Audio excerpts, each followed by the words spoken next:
Welcome to this STB-1 replay. It's actually me playing this game, and I was testing out my STB-1 with a different crew configuration. Actually, for this morning on the special, I actually retrained all of my crew to have Brothers in Arms as the first perk. I didn't have it before, and it really helps out, especially with the gun handling on this tank, because while the DPM is really nice, the aim time isn't too shabby, the dispersion values and everything is really crap, which is unfortunate.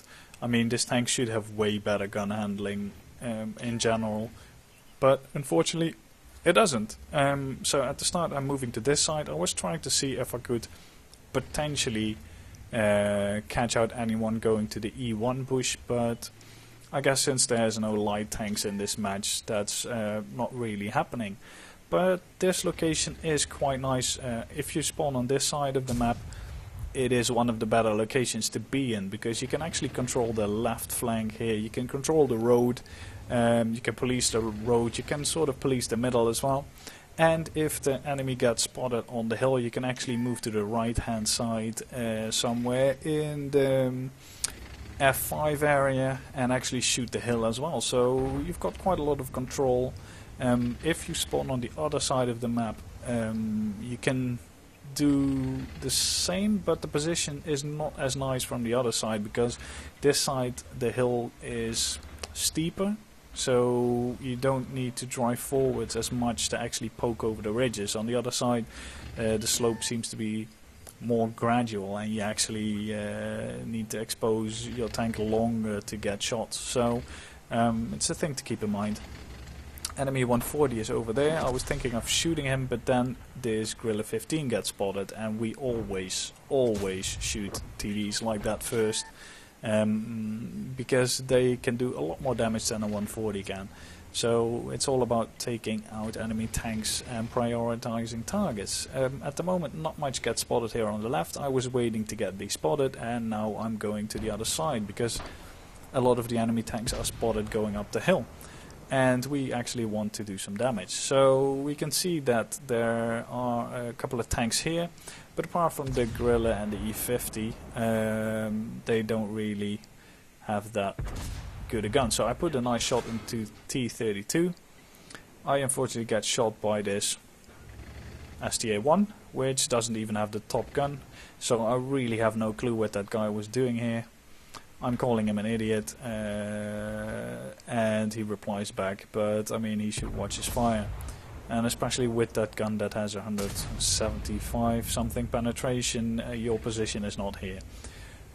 So I just keep poking up this ridge, trying to see if I can get some shots off at the guys climbing the hill. But there is a bit of a building in the way, but this position is much better than trying to do this poking where the E100 is doing it. Because as you can see, here you've got a much bigger field of view. Because if you're in a position where the E100 is, pretty much everything, all the buildings are constantly obscuring your view, unless tanks are actually on the hill. So I'm telling the STA-1 to go left and spot, because he's outstayed his welcome here. There's nothing he can actually do. So, and he actually listens, which is good. So we are able to put fire into the enemy if they come up the hill. We see this STA-1 or the ST-1. Unfortunately, the T32 has had enough. He's staying down there, but the ST-1 is climbing up completely oblivious of what is happening. I think about getting this KV-4, and I decided it's worth the risk.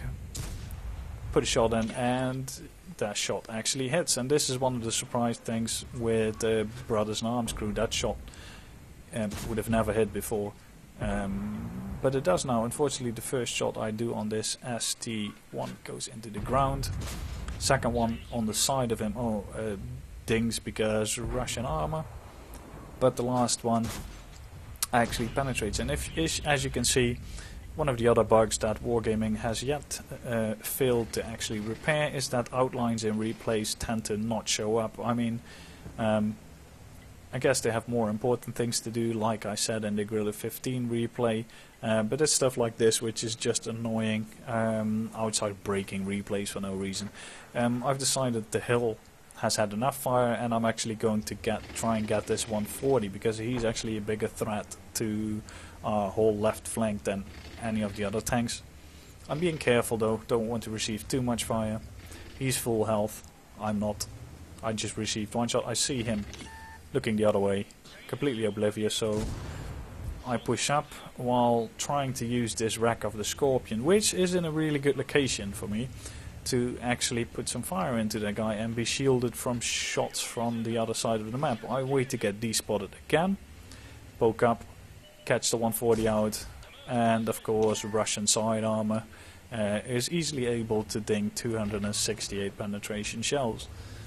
Unfortunately that just gives the 140 more time to move. I can see the T-54 on my right, and he's actually going down, so put a shot into that 140. It's a bit of a low roll, but the Jagdtiger managed to put a nice shot in.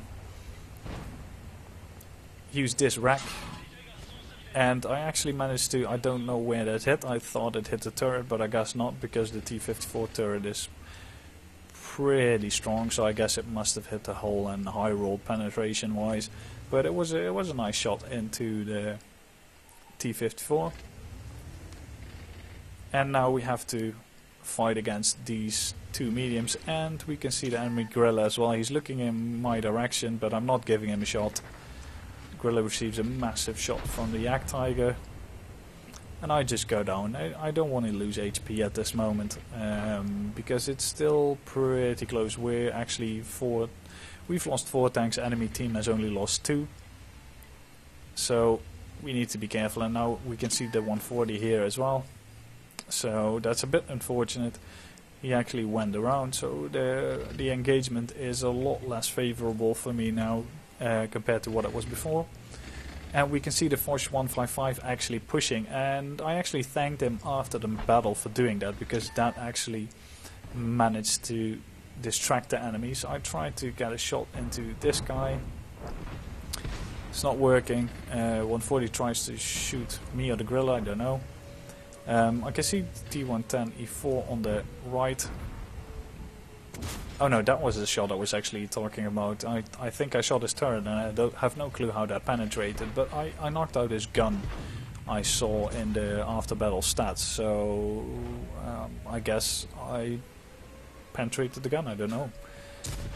Shot on the T110 E4, 341, an even lower roll for this gun.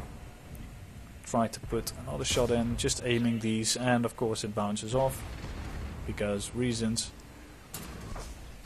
Try to get it again, and this one actually rolls really nicely high. Just trying to keep the fire on, because I need to help this guy with the need to help the Force 155. Try to do a quick shot on the move, but that unfortunately does go nowhere, which is a bit unfortunate. This shot hits, but unfortunately the Force 155 is taken out by the Object 140. I'm still spotted at this moment, which I sort of didn't know. Well, I noticed now, but I want to get these shots in because that guy is still full health. Now you can say he's useless still being full health, but he actually did quite a lot of damage and didn't trade his HP for that. I bounce a shot, which is probably the challenger shot, and obviously I need to bounce off this E50 because reasons. But now we start penetrating, and this guy is completely defenseless. That position is really nice until people actually get over here, and then you're just screwed. The other side has got slightly better hill cover, but on this side you don't. So from the two, like the red team side, it's always better to go for the hill. Have a couple of spotters in the middle, a couple on the road, but most of the force go on the hill. Whereas from the other side it's better to take the middle, not the hill, because the hill is doesn't have much cover from that side. But yeah, I mean, all in all, a really nice match. It wasn't an ace tanker, unfortunately didn't manage to get that yet. But it was a first class, managed to also get a high caliber this match, done 5,159 damage. Managed to get 1,091 base XP, which wasn't an ace tanker on the STB-1, but as you saw last time was an ace tanker on the Guerrilla 15. So these XP scores are a bit weird on tier 10. But yeah, I hope you did enjoy the replay. If you did, feel free to rate it, subscribe to the channel, and see you next time.